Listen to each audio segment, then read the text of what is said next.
কবিতার শিরোনাম কষ্টের নীরব সমাধি।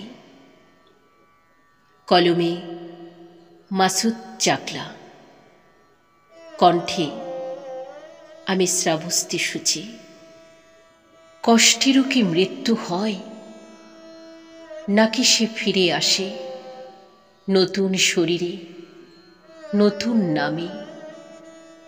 একই আকাশের নিচে, একই মাটির গভীরে আমি দেখেছি রাতের অন্ধকারে নিঃশব্দ কান্না।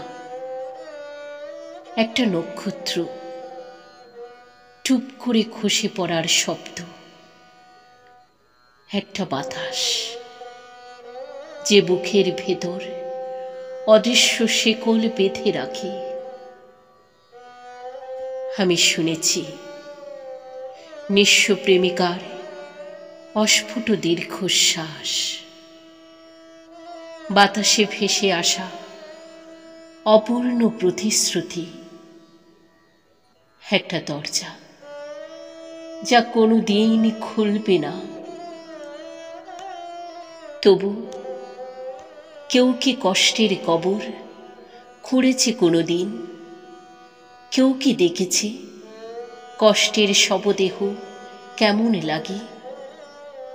তার চোখে কি বৃষ্টির জল জমে? তার ঠোঁটে কি এখনো অপ্রকাশিত কিছু শব্দ লেগে থাকে? তার বুকের গহীনে কি এখনো একটা শেষ চিৎকার আটকে আছে? আমি একদিন কষ্টের কবরের সামনে দাঁড়াবো, হাতের মুঠোয় ধরে রাখবো সব না বলা ব্যথা, সব ফেলে আসা বিকেল, সব চুপ করে থাকা রাত। তারপর কষ্টের নিথর দেহের কাছে নরম মাটি ছড়িয়ে দিয়ে বলবো, তোর মুক্তি হলো আজ, আমিও এবারে বাঁচব।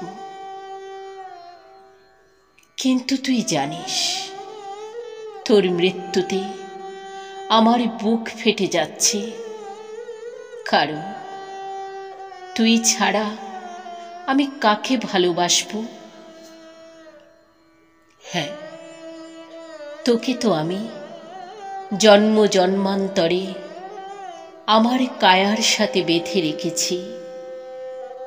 তুই তো কষ্টের দাবানল, তোকে কি করে বিদায় দেই বল? আমি যে অভ্যাসের দাস। তুই তো আমাকে কষ্টের মাঝে আলোর মুখ দেখিয়েছিলি, হয়তো আমাকে মুক্ত করে দিলি। আমি তাই এই পৃথিবীর সব শেষ কষ্টের কবরে একটা নাম ফলক গেঁথে দেব। এখানে শুয়ে আছে এক অমর ব্যথা, কষ্টের নীরব সমাধি। তারপরও যেন প্রেতাত্মা হয়ে ভর করে,